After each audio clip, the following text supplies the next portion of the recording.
Hello everyone! Again, welcome na naman dito sa aking YouTube channel. And today's vlog, i-share ko lang sa inyo yung honest review ko sa isang bagong loan app na naman na nakita natin. Actually, nakita ko lang yung odds nito and sinubukan ko lang na i-try. At sana bago kayo mag-try or bago nyo i-download yung isang loan app, lalong-lalo sa mga bagong loan app na nagsisilabasan sa Google Play Store at sa App Store, ay ugaliin natin na magbasa ng iba't ibang reviews ng mga sumubok bago nga natin i-try para diba hindi pa dadami yung mga matrap sa iba't ibang scheme na ginagawa ng mga loan app or yung mga nagpapautang kuno online. Okay? Pero bago ko i-share sa inyo itong bagong loan app nga na ito, kung bago ka lang dito sa aking YouTube channel, mag-subscribe ka na nga po para makasali ka sa ating puzzle phone giveaways na ini-announce ko nga po every 25th of the month. At syempre, congratulations po sa winner natin last June. So, ito na nga mga beshies. Ang i-share ko sa inyo ay itong support, safe and fast loan nga daw under ng Excellent Era Lending. Ayon kasi dito, or kapag makita mo yung app nila, di ba?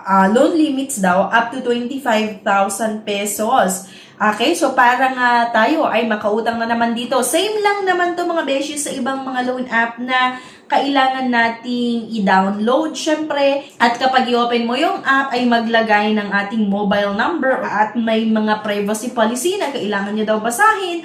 At syempre after nun may one-time password na naman na isasend nila sa ating mobile number na kailangan nyo lang ma-input sa kanilang app nga kapag kayo ay nag-apply para mag-proceed yung ating loan application. Pero hindi ko kayo na-encourage na umutang sa loan app na ito ha. Sana mapanood nyo yung buong video na ito bago nyo itry para at least magkaroon kayo ng idea kung ano nga ba yung possible na makita nyo sa app nila kapag subukan nyo. Pero sana diba hindi tayo utang sa iba't ibang mga loan app na matataas ang interest at yung mga processing fees. Kaya nga po may mga nag-share ng kanilang experience para maging aware na lang din ang bawat isa sa atin. So kapag i-open nga natin yung loan app na ito, aba, may pa-welcome pa ha. At hanggang 20,000 daw din yung pwedeng mahiram or maximum loan amount can be 20,000 at interest rate same lang din 0.06%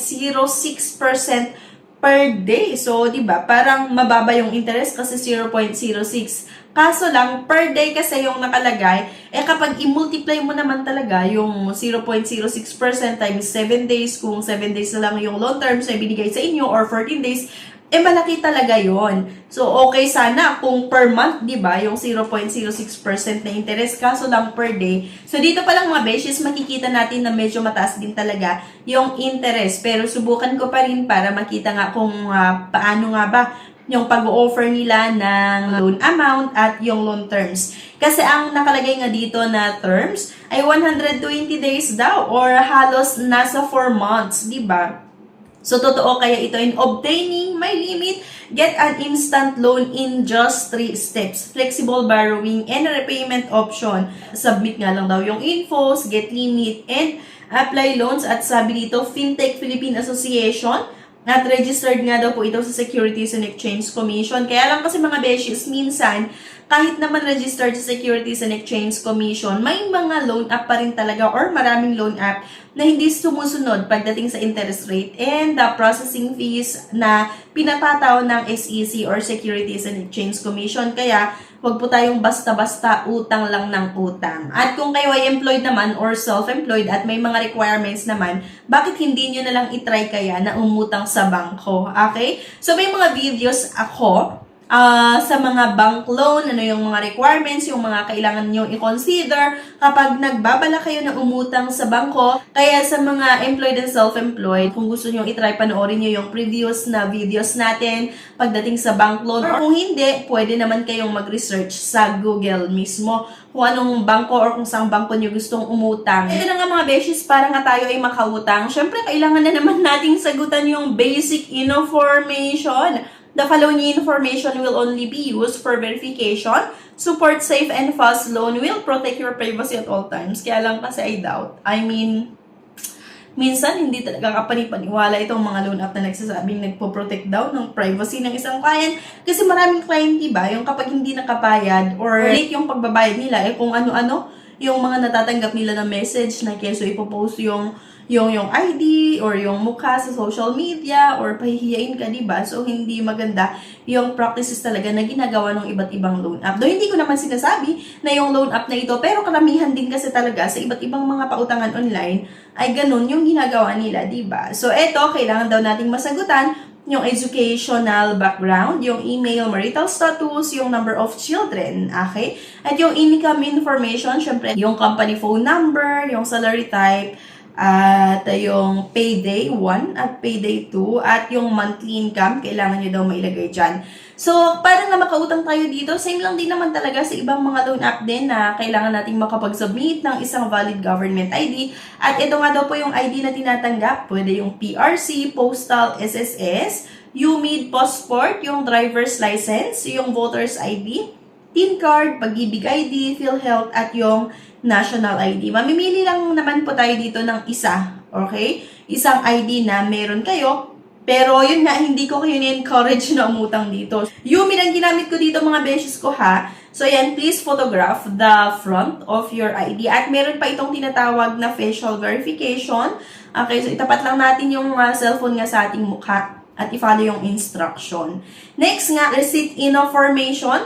Saan nyo nga ba gustong matanggap yung loan proceeds? Pwedeng via bank or via e-wallets. At sa case ko nga, e-wallets na naman, GCash. Okay, maliban sa GCash, pwede daw po sa GrabPay at sa PayMaya. At aba, pagka-submit ko ng aking loan application, congratulations daw, you have finished all the certification. We have the best portfolio for you with a 90% approval rate. Apply now. Pagka-click ko ng apply now, eto yung lumabas, hanggang 1,500 lang pala yung pwede kong mautang. So, kalokohan yung sinabi, diba, ng loan app na ito na hanggang 25,000 or hanggang 20,000 na loan amount. Pero dito pala sa huli, ay hanggang 1,500 lang daw yung pwedeng mahiram. Kailangan lang natin ulit mag-agree dito sa loan agreement. So, I have read and agreed to loan agreement. So, check lang natin yung parang small box dyan and click apply. Okay? So, one product are ready to offer you loan. So, ito daw, peso support yung mag-offer daw sa akin ng loan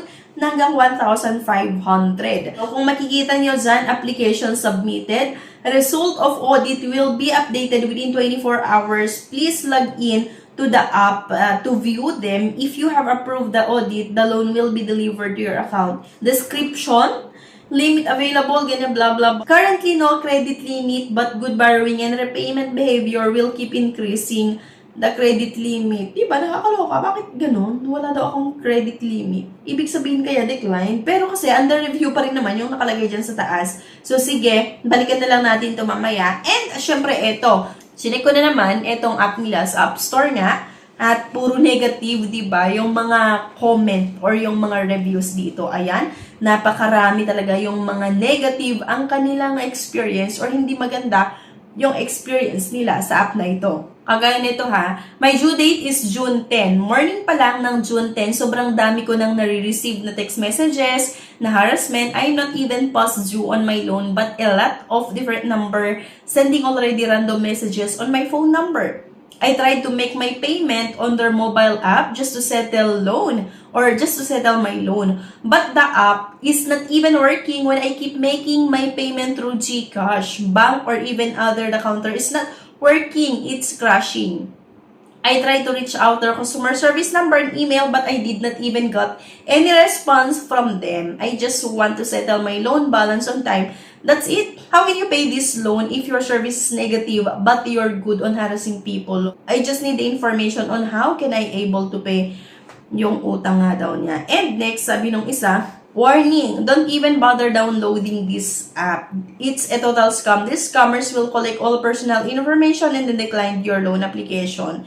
Next, I recently started a loan and just 5 days in, I was shocked to receive a text stating that my due date was today. They want me to pay double the amount I borrowed and keeps on calling and texting me. This harassment extended to my references, including my mother, siblings, and friends.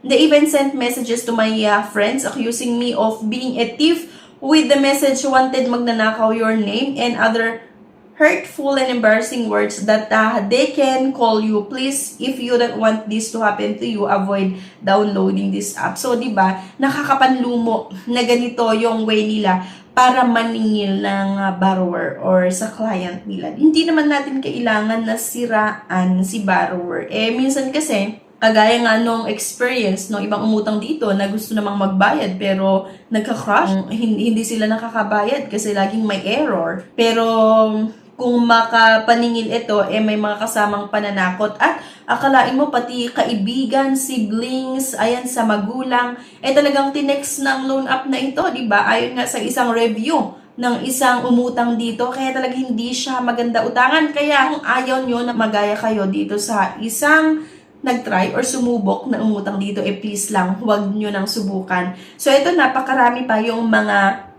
negative reviews sa loan app na ito. Kaya, ewan ko na lang talaga kung pagkatapos nyo na mapanood yung video natin, sinubukan nyo pa rin or dinownload nyo pa rin yung loan app na ito. So, ayan lang mga beshes, bali at least diba, kahit hindi man naprubahan yung loan application ko, kasi nung nag-check ako after ilang minuto, ganun pa rin, under review pa rin daw yung loan application ko. Pero at least, nagkaroon kayo ng idea at nakita din natin itong mga babala, yung mga reviews, rating and reviews ng ibang mga nag-try na umutang dito na hindi talaga siya magandang utangan. Kaya nga, lagi akong sinasabi na ugaliin natin na basahin yung mga reviews ng mga nag-try. Okay? So, makikita nyo naman yung reviews sa app nila mismo kapag nag-check kayo sa Google Play Store or sa App Store. So, yun lang mga beshi. Sana nagkaroon kayo ng idea at huwag nyo nang subukan na umutang dito kung ayaw nyo masira ang buhay nyo, di ba? Or kung ayaw nyo ng maraming iniintindi or sasakit ang ulo nyo sa mga iba't ibang klaseng text messages na isisend nila sa inyo. Kaya yon, iwas tayo sa pangungutang sa iba't ibang mga loan app. At kung gusto nyo, kung employed naman nga kayo or self-employed, try nyo sa bangko. Basta syempre pumasa kayo sa eligibility criteria and qualifications. Ayan lang. Anyway, thank you for watching. Please don't forget to click the subscribe button. Sana i-like nyo din yung video at huwag nyo kalimutan na i-share. Thank you guys at see you on my next vlog. Bye-bye!